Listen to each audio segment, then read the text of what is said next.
First, I just want to welcome everyone to Love Now Media's Humanity Advocacy Lunch. Thank you so much for being here today. This is our third lunch. It is our intention to talk about AI with love. That means we're talking about some of the things that AI can do, and not all of those things are bad. There are a lot of positives happening in the AI space. So I will be highlighting some really cool case studies where AI is being used well in education. But also, we want to talk about some of the potential harms that are happening in the AI and education space and how we can advocate for more guardrails, better regulation, policies, and cultural changes. Sometimes cultural changes also help with the way we navigate change or thinking about protections in communities, in schools, and in classrooms. So there's so many new faces here. I'm so happy to see. I think I'm just meeting probably more than half of this room. So this is really lovely.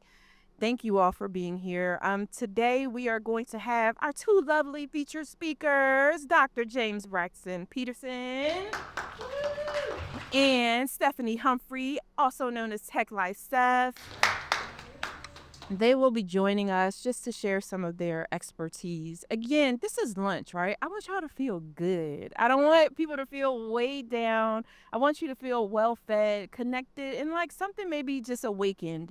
The idea of this lunch is to give an overview of some of the things. If you want to take a deep dive, call me later. We'll do that in a separate session. But today, it's about bringing this into a communal space where we can share what's working, what we're concerned about, and think about how we want to do something about this collectively. So I first want to start off by shining a light on something that I thought was really incredible.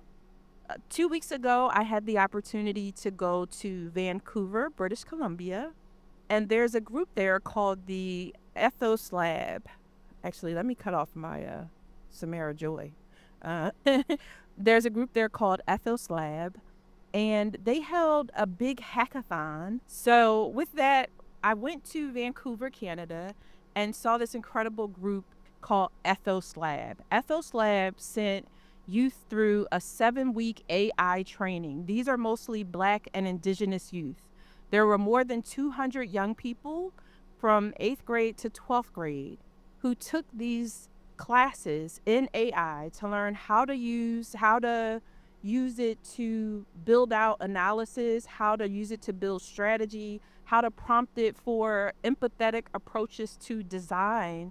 And at this hackathon, their challenge was to redesign a community that had actually been demolished. It was a Black community in Vancouver, and it was demolished in 1970 due to the building of a viaduct. For those of you from Philadelphia, we always hear stories about what happened down in the 7th Ward. We hear about how that Black community was demolished for the building of I-95 and how it really changed things. So this was a very similar situation, but they had these young people come together and use AI to redesign a community space that would serve the residents of the community. And so they had this challenge to rebuild Hogan's Alley. And I actually, because I was there, I took some really cool pictures.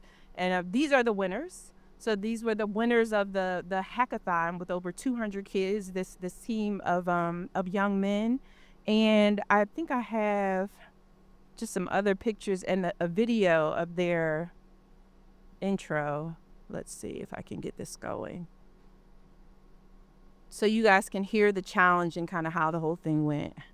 And it's to stay true to what HUMAN.AI was. For today's hack, what we want you to do is design a venue inspired by Vi's legacy that brings people together. Then create a cinematic trailer that will attract your friends too. For your projects, you'll need 3 things: rendered images of your design, a trailer that captures your story and will attract people to your creation, and a short slide presentation that brings all your work together, explaining your big idea, why it matters, and how you built it. Your projects and the winner will be judged based on the final work, that's your rendered images, the trailer, and your presentation. The process is how you use your Ubuntu booklets and your AI tools, and the why, which is how you consider creativity and ethics and use them in your idea. If it's a tie, the judges will use more criteria at the end to decide the winner. Assemble your team. Each member of your group will need to select their roles. You'll need a researcher. They look at real-world and historical context to bring into the design and ensures that the design honors the legacy of Viamore. An architect, they focus on the big picture, structuring the project and combining the best ideas into a clear plan. A designer, they're in charge of the aesthetics, shaping how the project looks and feels with a focus on user experience. A scribe, they're in charge of the AI input. They should always be the one to enter AI prompts. And a project manager, they keep the team on track and on time. They make sure you aren't rushing or taking too long on specific tasks, and they ensure the team's energy is collaborative, positive, and productive. For your projects, you'll be using a 5-step Ethos Lab individual innovation process. Step 1 is empathizing. Every group member will take 10 minutes to fill. So I won't show the whole thing, but clearly you guys can see that they're building in things like empathy, stirifying. They're taking these young people and making them having them form actual teams, like you would have a team in the workforce. And I just thought this was such an incredible case study for how AI is being used positively in education.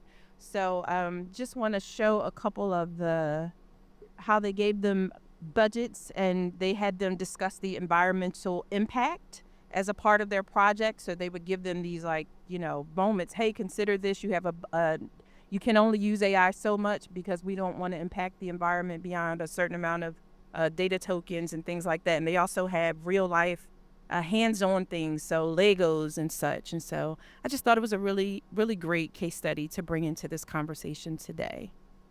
So moving forward. And this is, I have one of my classmates actually from Drexel University. I recently got an executive MBA from Drexel. So one of the most innovative examples or methods for using AI in the classroom was actually one of our final classes. Our professor, his name is Rajiv Naj. He took and created AI agents that would basically simulate different departments. So, sometimes you think about how different departments work together and you don't always understand the objectives or the bottom lines or the budgets or the priorities of different departments. Well, he built AI agents for different employees from different departments and then had the teams basically interact with each of these agents as employees of different departments with different goals. So it gave the students the ability to see how different priorities could impact people's ability to negotiate and get to a bottom line. I just thought it was just an incredible use of AI that went beyond generative AI and really took this agentic AI use and created a learning environment where you could be interacting with people who had different priorities, sentiments, and goals. So with that, we have some concerns also in the AI space, right? There are only 30 states with some kind of guidance or written or explained guidance for students in schools in the United States. There have been 53 AI education bills proposed, but there are $0 applied to federal AI law. So I think that's a concern, right? Because what's happening? What's happening? Where's the oversight? And so then we have issues like cognitive offloading. Anyone a teacher, anyone in the classroom, anyone working in education? Can I just hear you guys maybe talk a little bit about what you're seeing or what you're experiencing? I work with Head Start. Well, I work with early childhood Head Start, so AI is not physically right in the realm of the classroom. But I will say that some of the harm that is coming is that as parents, we're just giving children different apparatuses to use. So it could be a tablet, it could be my phone, anything electrical. Well, AI is on that tablet, the computer, but as a child of 3 or 5 years old, I really don't know what I'm doing. So then we need those explanations on how to use and when to use.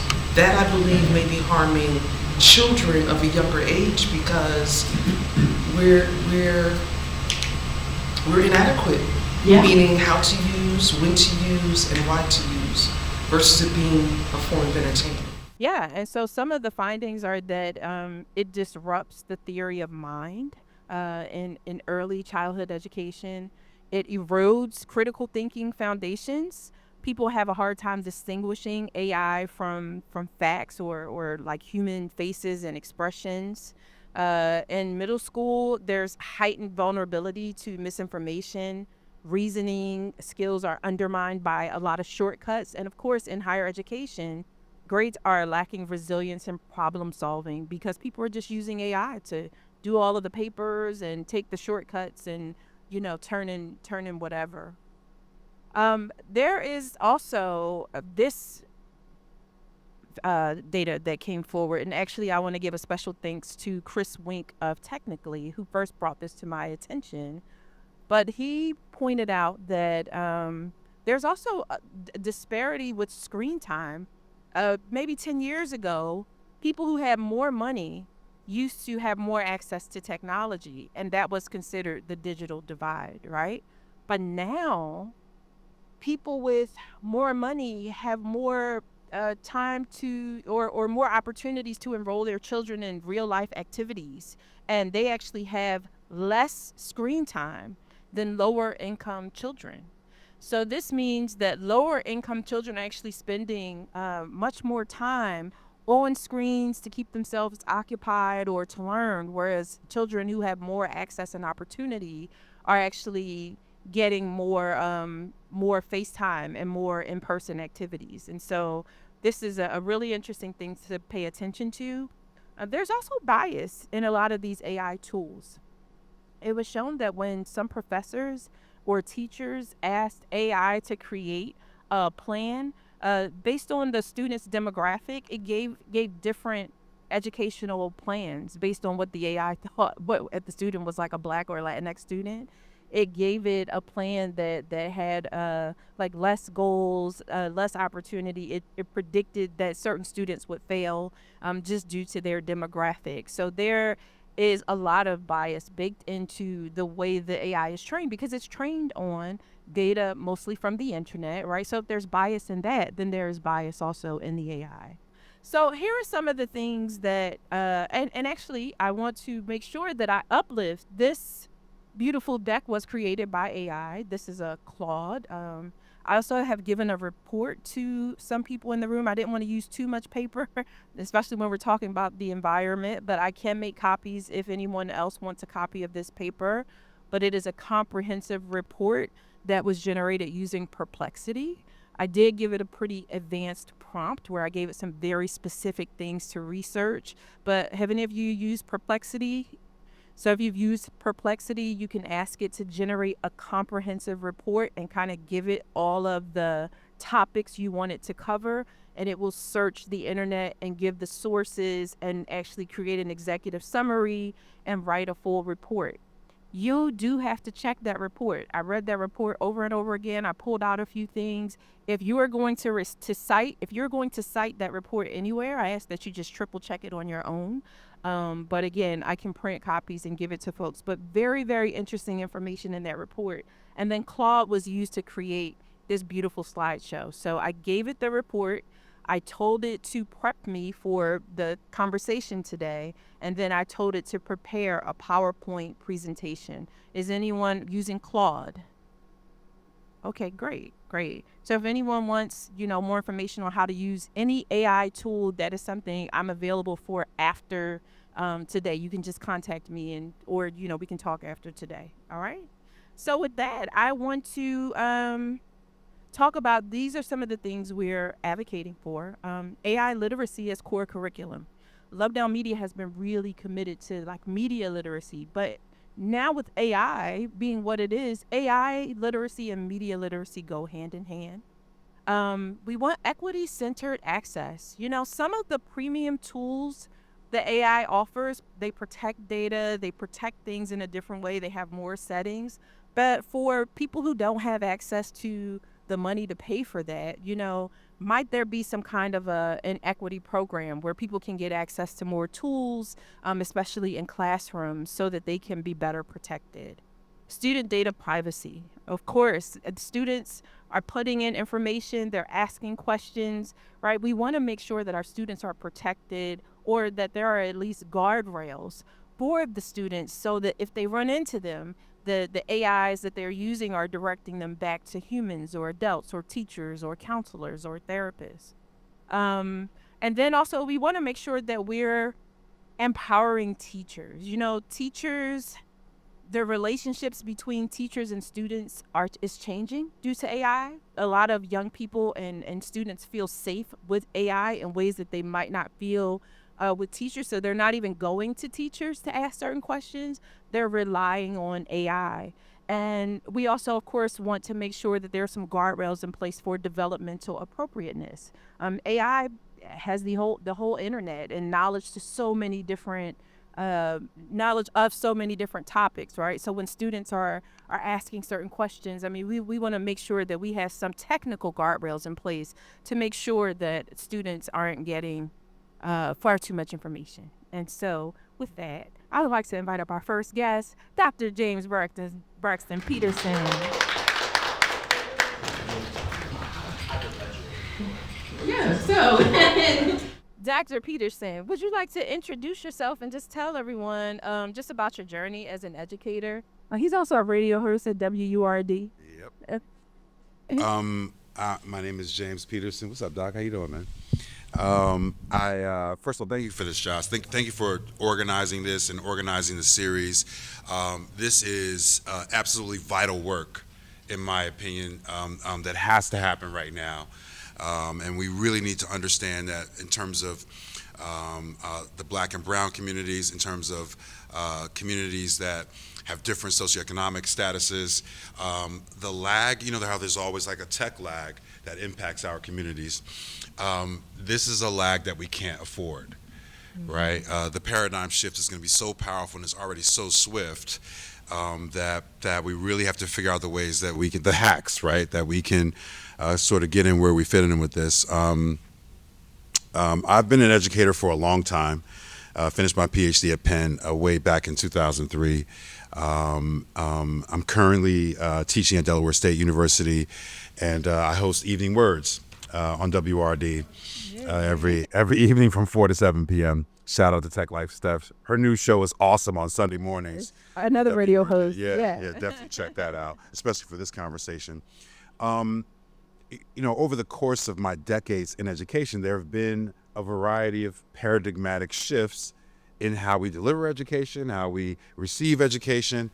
And there are two things that I think have just been seismic over the last 6 years. The first was the pandemic and the ways in which the pandemic forced us to understand that you really can deliver a lot of education virtually. We didn't do it so well during the pandemic. We're not doing it so well now, but the tools and the infrastructure is there for us to be able to do it in some really innovative ways. By the way, most schools, including some of our public schools here, in terms of my conversations with principals in the city of Philadelphia, have still not recovered from the pandemic in terms of attendance and in terms of students being in alignment with in-person classes, because they also know that they can learn certain things online through platforms like Zoom and other video technologies. The other seismic shift, though, is artificial intelligence. And whereas I think we could have anticipated a little bit that tools like Zoom and Teams were going to be important tools for delivering education, like we could see that even a little bit before the pandemic. The pandemic forced it on all of us, but we could see some of that ahead of time. I'm not sure that, at least in the realm of education, that we were in any way prepared for how AI would change our classrooms, how it would change how we could deliver instruction, how we change how we assess students in the classroom. Now, philosophically, I am of the mind that we absolutely have to shift away from policing AI. And I know all the educators won't necessarily agree with me on this, but we've got to shift away from policing AI and using it within our pedagogical strategies to teach young people how to use it. I would say that going as far back as maybe even 2, maybe 3 years ago, and I teach a lot of writing classes. I teach a lot of composition classes. I teach a lot of classes that require students to write, which are, next to maybe like computer science courses, probably the most vulnerable to to students using AI outside of the parameters of the class rules and structures. And maybe 3 years ago, the AI just took over. I've read enough college level and high school level writing to know it immediately when I see it. Right, I don't need any AI detectors to detect AI in my student papers. Right, I know it. I notice it immediately. The question is, what do we do with it? What do you do about that? I mean, it's kind of like the moment where the fields of mathematics had to make a really tough decision about, like, are we going to let students use calculators in the classroom or not? And if you all remember those debates, a lot of mathematicians were like, nope, no calculators. I don't care. Nope, no. For a long time, they resisted for a long time. Now there's no resistance to that, right? Now, to be clear, large language models are not as accurate as calculators. The analogy breaks down a little bit, right? Because large language models are not quite as accurate in terms of reproducing the thoughts of students on the printed page as the calculators of calculating equations. But the analogy works in the sense that we've got to figure out where we are vis-a-vis this technology right now. And so I think for me, and by the way, my institution hasn't necessarily caught up to this yet, that this idea that I think we have to shift from policing to pedagogy when it comes to artificial intelligence. And it takes institutions time to catch up to these things. Right now, at Del State, there are 3 different AI statements that faculty attach to their syllabi. One is like, and I don't have the exact language, Josh, but one is like, you can use AI in this class. The second one is like, you can use AI, but you have to cite it and you have to make your professors and your peers aware that you're using it. And the third is you can't use it at all, right? And we'll use AI detectors and plagiarism and all that stuff. Again, I don't think policing works here at all. But even those 3 statements for me are not adequate to the task, right? Because what we need is something that is one more assignment specific. We need something that's much more proactive and constructive about how you use AI as a tool to complete assignments without sort of diminishing your critical thinking accountability, without diminishing your own knowledge and things of that nature. So it's much more complicated, I think, than what we're prepared to deal with in this moment. But we really have to divert our resources to figuring these things out. Now, I've been studying AI and like trying to figure out how to do these, but I am, technologically speaking, a troglodyte, right? So what I do in my classes right now is I do as much in-class handwriting, critical thinking assessment as possible. That is not a long-term strategy, folks. It is not a long-term strategy, but about 90% of my assessment for my classes right now, which are generally speaking literature classes and writing classes, is you're handwriting things in class. You're taking a quiz where you have to handwrite your answer to the quiz questions in class. You're taking your midterm in a blue book. Y'all remember blue books? You're taking your midterm in a blue book. Because for me, that's just the easiest way to get actual assessment. Now, what I do is I also allow them to do some writing on Blackboard, which I know is going to be like 100% AI. But what I'm trying to do is work with students to say, hey, don't just use my assignment prompt as your prompt for the answer to the post, right? Be more creative in how you prompt it. I think that one way that we can start the process of getting our community up to speed is to create more prompt engineers, right? We need to be working with young people specifically about how do you write the correct, most accurate, most generative prompts for what you want to do. And that's an important piece because students are using AI, or at least chat, more like a calculator instead of using it as like a computer. Like, you can actually talk to it. You can make it do the things that you want it to do. You can make it have a certain tone, but we're not teaching that enough because right now we're a little bit overly invested on the policing side. So over the course of my decades as an educator, this is a long way to answer your question, Josh. That's okay. There have been these huge shifts. There have been other shifts prior to this, but the 2 big ones in pretty close succession is the deliverable capabilities through learning management systems and video systems, and then right on the heels of that, just the wave of artificial intelligence. There is no way to put that genie back in the bottle. Students are going to use artificial intelligence, period. End of story. Your students are going to use it. Some will be better at disguising it than others. Some don't care about disguising. I have people who will submit papers.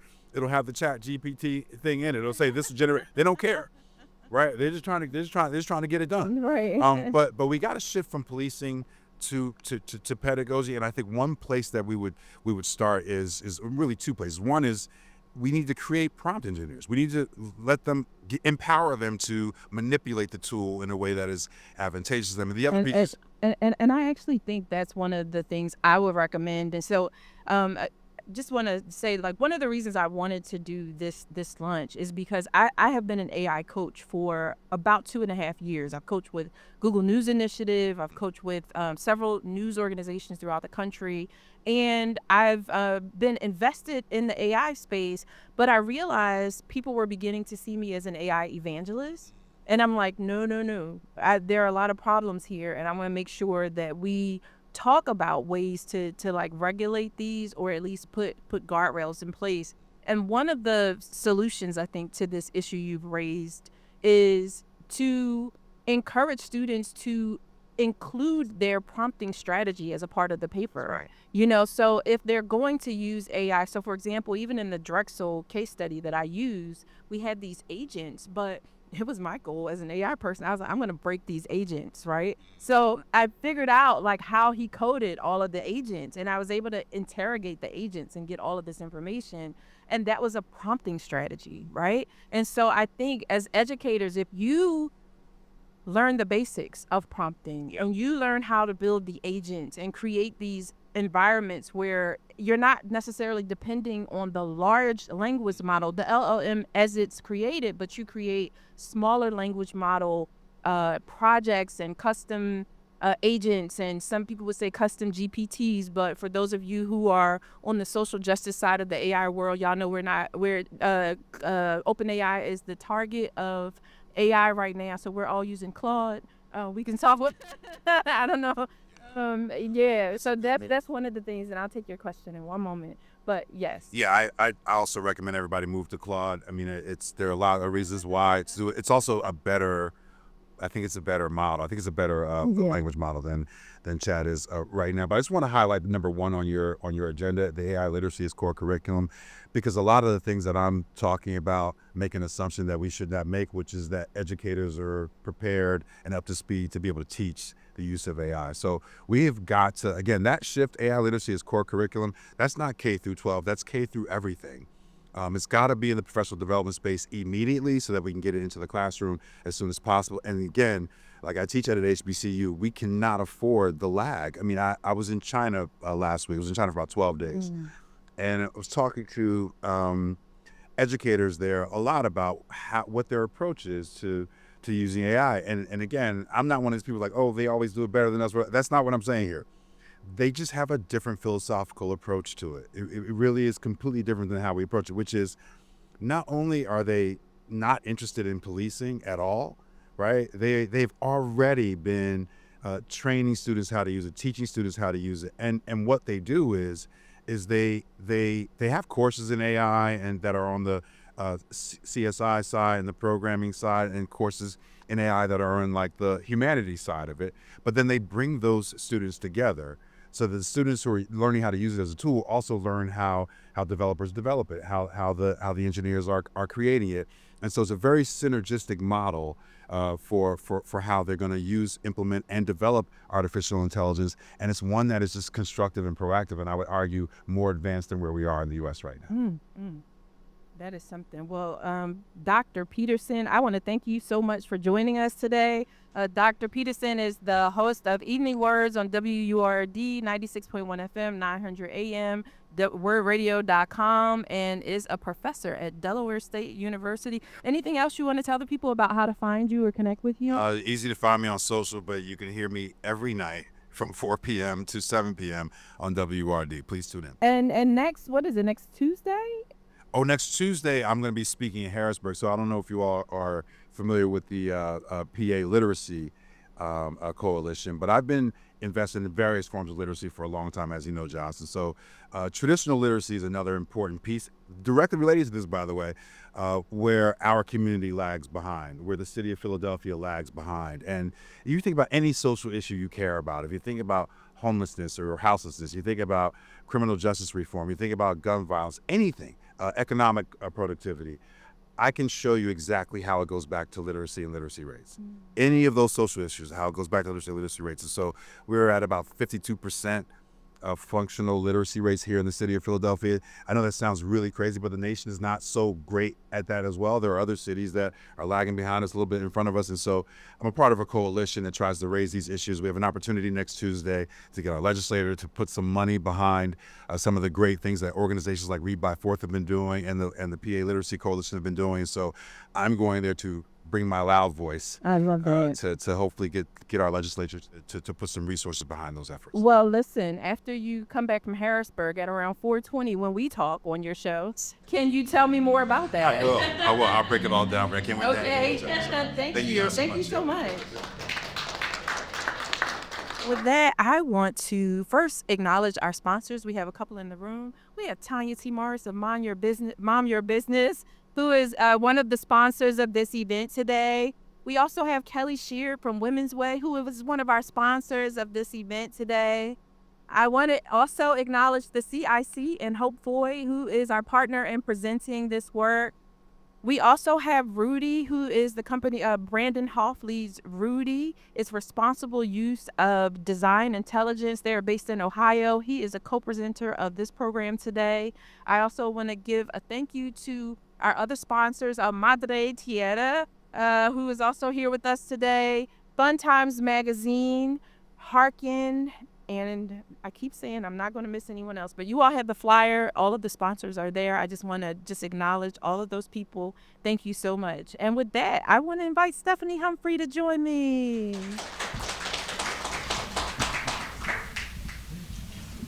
Hi, Steph. What's good? What's good, y'all? Good to see you. So, Steph, it's so exciting to have you here talking about AI education. I mean, first of all, I'd love for you to just really introduce yourself to people in terms of what you do and where you've been, where we've seen you. You've seen me all around the web. My name is Stephanie Humphrey, aka Tech Life Steph. I am a tech journalist, a media contributor, a former engineer, podcaster, author, professional speaker, all the things. But I was an engineer for 13 years for Lockheed Martin, and I sort of executed a pretty remarkable career transition, if I do say so myself, into the media space, where I've been a presenter on QVC, working for HP. I've been a contributor to Good Morning America, to The Harry Show, to GMA3, to Fox 29's Good Day Philadelphia, CNN, like kind of wherever anybody has ever been talking about technology, I've probably been there as well. And I am currently a brand new radio show host on WURD. You can listen to Life in Tech with Tech Life Steph every Sunday at 11 a.m. Again, my podcast is called The Tech Jaw. And I am the head of content now for a startup as well, for an ed tech startup, and we can talk about that. Well, look at that. I must have felt the energy there. Yeah.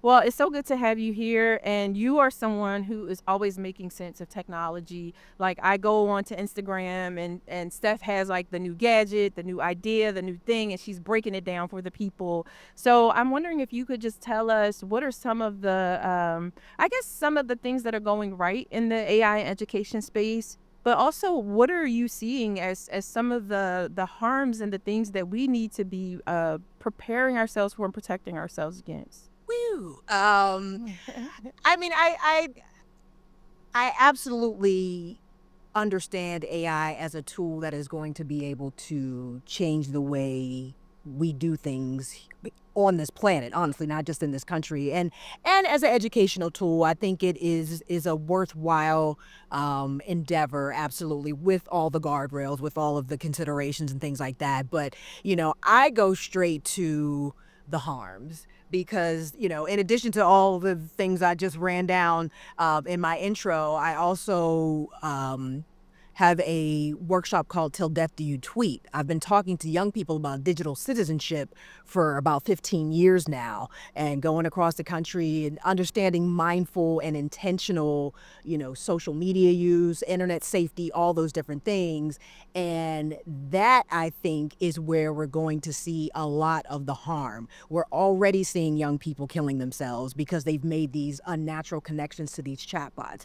We already see lawsuits and other harm from the deep fakes that are happening because you can create, nude images of minors using their photographs and stuff like that. So I think, these two things have to happen in parallel. We need to understand what AI is capable of and how we exploit it. We need more prompt engineers. We need all those different things to be happening. We need the teachers to understand how to use it.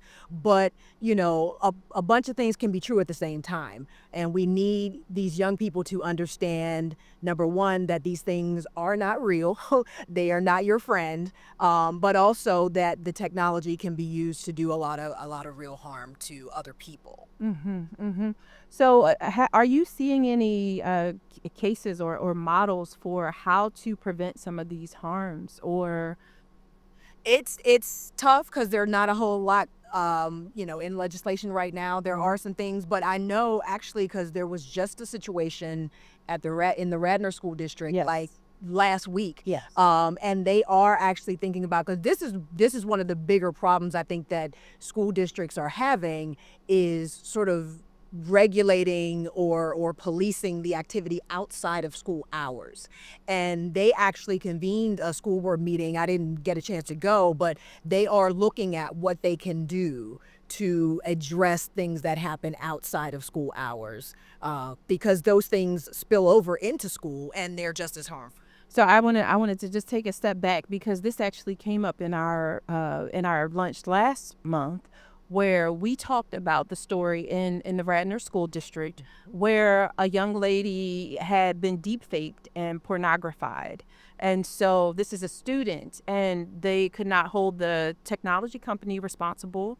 They could not hold the school responsible, and they couldn't figure out who was accountable, who to hold accountable for this. So this is a huge issue that is happening in the education space, but it's also, last month we talked about it as a gender justice issue, but this is also very much an issue that relates to mental health, to education, to all of those things. Yep. But one of my suggestions, and I know that my cousin here who talked to me about advocacy and policy change and how policy change wasn't enough, and I made a suggestion that cultural change was a way to begin change. And I want to just double down on that, because sometimes before we can get clear on the actual policies that need to change, if we establish new cultural norms, ways that we either speak up or respond to, ways that we do things within our own small communities or families that become a cultural change, sometimes that is the only change we can make before a big policy change actually occurs. So I just wanted to clarify that, and also just reiterate that, right, sometimes policy change, it's confusing because you don't know who actually should be held accountable for the policies. But if it has to start with, hey, in this space or in this room or in this home, this is what we do and these are our norms, I think that is sometimes the only place to start. So It absolutely is. And I think we are also going to see, because we're seeing it right now, there are a group of young ladies suing XAI and Grok for this very thing. So I think, if the government is not willing or able or capable of creating legislation around this, you got to hit people in their pockets. Yeah. Hit them with it where it hurts. So I think we're going to see a lot more of that. Most of, or quite a few of the parents of students who have committed suicide vis-a-vis the chatbots are suing the companies as well. So I think, I know not everybody's not necessarily able to do that, but I think that is one tool in our toolbox as far as strategy goes. But I do agree that, it does start in the home. I think we remove some of that fear by focusing on one thing at a time. We also understand, I think parents especially, because I talk to parents as well. There's a student and a parent sort of part of Till Death Do You Tweet, and I talk to parents all the time, and I think the biggest sort of gap in understanding that they have is they assume that the kids know what they're doing, and they don't. They don't. Just because you know how to go viral for a dance trend on TikTok does not mean you understand all of the ramifications that comes with owning a computer in your hand that has very powerful, features and functionality. So, don't assume that they know. Don't kind of send them off on their own, hand them the phone, hand them the tablet, and say, live long and prosper. It has to be a collaborative effort. It has to be a consistent and continuous effort. I think, for me too, I go into these schools, I talk to these kids, everybody feels great. We good vibes are all around, and people say, oh my God, I never thought of that, and I didn't think about this, but then 6 months later, what is happening? So it needs to be an ongoing and continuous conversation at school, at home, with the understanding that young people actually do need our help. As much as they may roll their eyes and, you don't know what you're talking, they actually need our help and our guidance. And I think there's a way to do that will engage them, and sort of lift everyone as we climb. All the boats rising tide. Yeah. Thank you so much. Let's give it up for Stephanie Humphrey. Thank you. And I just want to invite everyone. Well, first of all, let's give it up for Dr. James Peterson and Stephanie Humphrey. I mean, this is lunch hour. I could talk to both of them for an hour each, but we're trying to, keep things moving now. The thing is, those of you who have your hands up, it's going to get even better than you think, because I'm going to ask you to really think about the question that's here on the screen. And then I'd like for you to actually come up to the mic and take 1 minute to either suggest a change or express your concern.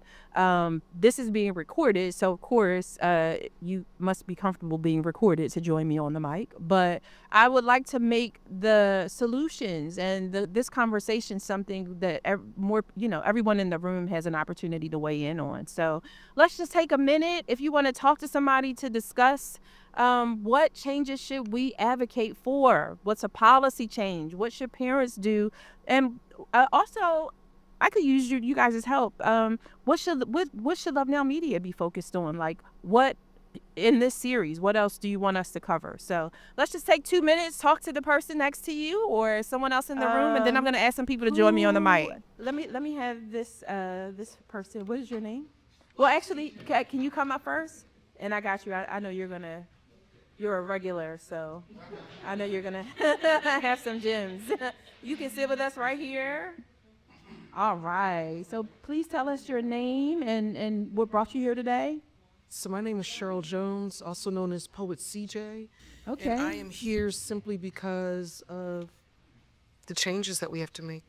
Great. So in 1 minute, can you tell us either what are your concerns or what should we be advocating for? So I feel that our main concern in this new realm of technology, as an educator, it needs to be a policy set where there's no telephones in the classroom.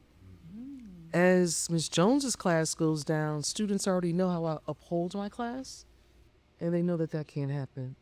So other teachers that may not be as strong as other teachers, the principal sets the tone. And it's unfortunate that it is not a school district-wide bill. I'm going to call it a bill, because when my daughter turned a certain age, 5th grade, and she wanted a cell phone, I wanted to pass a bill where we ban smartphones for youth 18 and under, because you have no idea what this smartphone can do outside of what you put in, what pops up. I'm the parent who took the phone at night. I can't speak for other parents, so the other part is parenting. When do we become parents of our own children at all times, as best as we can, within the school, without the school? If my mother had the same role that my friend's mother had back in the 60s when I was growing up, we all did the same thing. Today's parent has, well, that's my friend, and I'm going to give them anything and everything. I had to earn what I received. You don't give, you're not free. You have to have stipulations. You have to have consequence. You have to have expectation. And you have to expect that your child one day is going to be better than you. That's great. Thank you so much, Cheryl Jones. Let's give it up for her. Let's give her some love. Thank you. Let's hear Michael Bryan. All right. Can you introduce yourself, please? Hi, everybody. And tell us what you do. Hi, everybody. I'm Michael Bryan. I have an office right around the corner. So we are neighbors, but firm deals with HR-based stuff. And then we do some research work through a lab I run at Drexel on the future of work, wealth, and asset building. I'll be quick. Couple of thoughts. One is around education.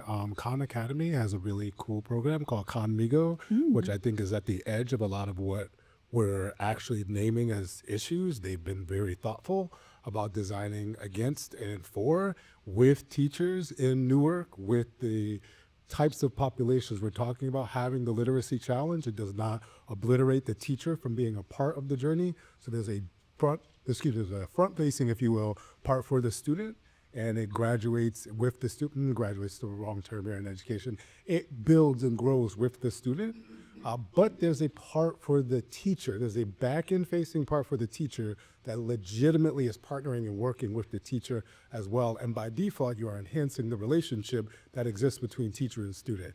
I saw a demo of this in Aspen a couple of years ago, and I was like, whoa, that's heading in the right direction, right? Not that it's without fools, proofing, and the whole nine, but there are, outside of these large language models that everybody has access to, there are a ton of other solutions being developed and created. Now, the hard part is you need access, you gotta know they're being created, yada, yada, and they're expensive. So we're just in a very nascent stage with an industry that's emerging and developing. So please don't lose hope that there are good people in the world who wanna see this stuff work on behalf of everyone. And I just wanna also lift up families. Philadelphia is a city of very compromised social infrastructure. Decades of families that have been dramatically impacted by foster care, homicides, the inability to feed oneself. Wage suppression is a big issue. We are still at $7.25 an hour here as a base wage.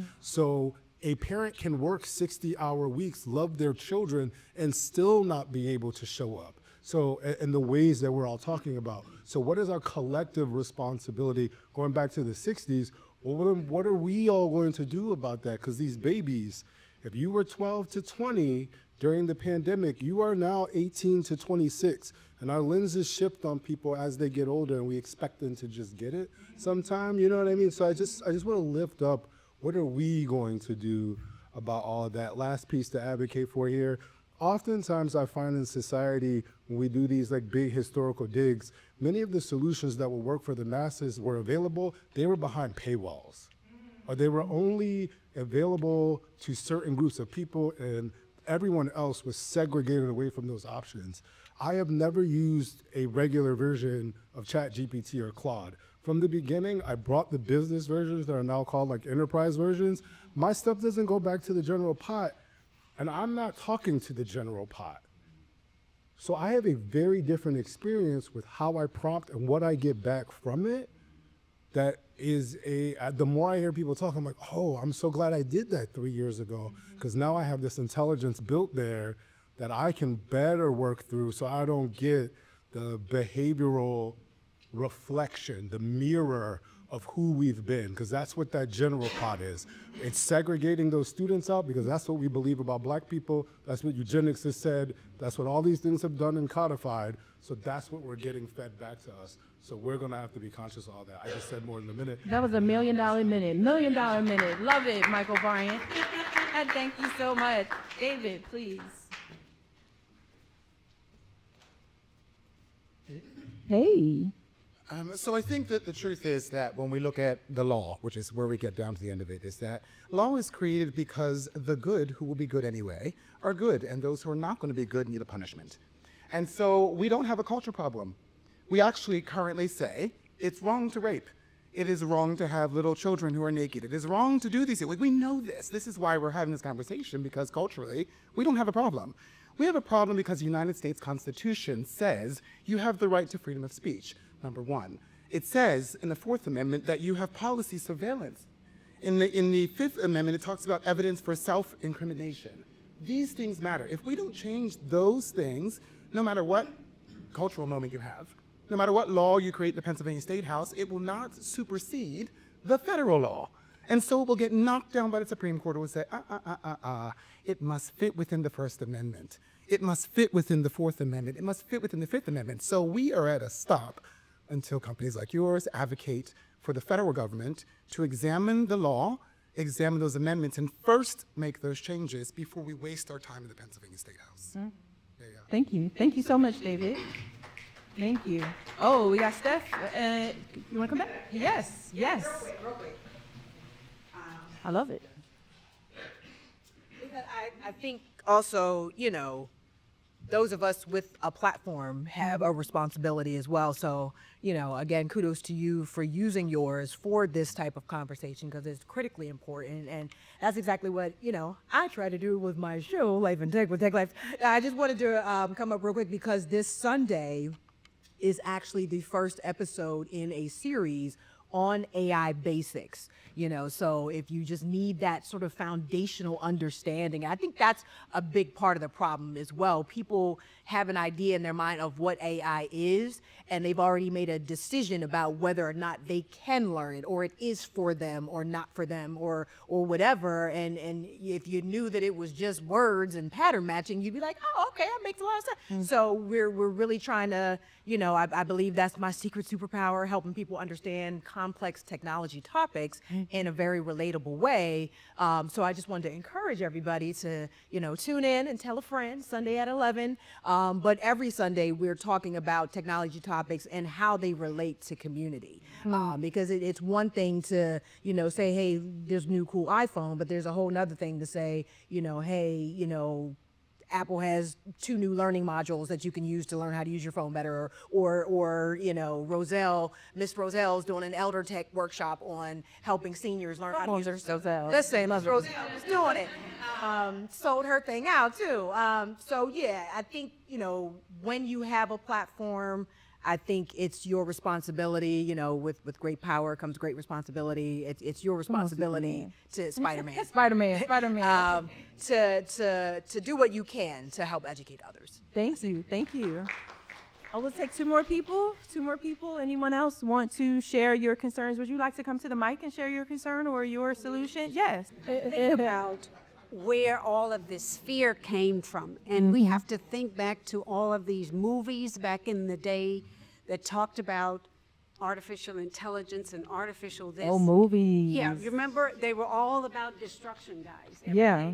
Terminator and Mark, what are the names of some of these movies?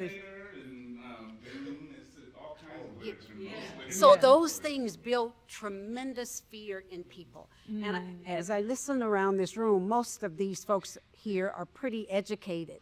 We've got our community of people who are not. And that fear is sitting there. They don't want to touch this. And we have got to get beneath that fear. Okay, and help our people understand that this is not just about this destruction that they have in their minds from all of these old. I mean, yeah, it's true, but a lot of people are into just making Martin Luther King breakdance. That's how they're using the AI, and they're not thinking about how to, use the tools to actually, reimagine gentrified community, or things like that. So yeah, thank you. I think that's a very good point. Well, everyone, the last 15 minutes is for you to just mix and mingle. I want to thank everyone for coming out. Again, my new faces, my CIC colleagues that have come from downstairs. Thank you so much, guys, for coming through. We got Dr. Aaron Smith, the rep and professor in the house. Thank you so much. We got Charles Gregory. Hey, Charles Gregory. Used to be the creative director for Love Now magazine, is doing all kinds of amazing things with AI and fashion and media and all of that. Charles, thank you so much for coming today. Dr. Peterson, Tech Life Steph. We got Dana Johnson. And let me see, am I missing? We got Rashid Langley. Everybody who's here, thank y'all for being here. If I don't know you, I will introduce myself following this event. Thank you all for coming. Please take the last 15 minutes to get some more food and talk to someone. Also, Tanya T. Mars, one of our sponsors, is here. Tanya, do you want to talk about this event that you have put out? Okay, Tanya's going to join us to tell us about the event, and then we will go back to Samara Joy. Thank you so much, Josh. So I dropped some flyers on the table. We're celebrating Women's History Month on tomorrow, and we'll be honoring some legendary Black female entrepreneurs and innovators. One of which will be this fine young lady here to my right. So we're excited to celebrate Josh and the work that she's doing. We're also kind of keeping under wraps a couple of surprises that we have, but we're also going to be looking at celebrating Ann Turner, who was instrumental in ensuring that hairstylists and hairdressers received grants and fundings during the pandemic, and created the Philadelphia Image Alliance, as well as Dr. Tia Lyles Williams, who is the only Black female queer woman to create a biotechnology accelerator in the city of Philadelphia. So we're excited to celebrate them, as well as some other folks, and we'll have some music, some food, some other special guests. But if you're free tomorrow, come hang out with us at Braid Mill, 441 East High Street up in G-Town, uptown. Thank you so much. And you know what? I almost forgot one very, very important thing. I want to give a special thank you to my team. Nicole Blackson, please raise your hand. Nicole Blackson. And Eli and Lou Bevins, the twins, they lead Eli Lou Productions and the Film Factory, that's Film with a PH. They are also based out of here doing phenomenal work, just incredible producers. They work with, Hollywood folks, and they got all kinds of amazing things going on. I'm so thankful to have them as part of my team. So thank you, and thank you to everyone for coming out. Let's go back to the music. Thank you.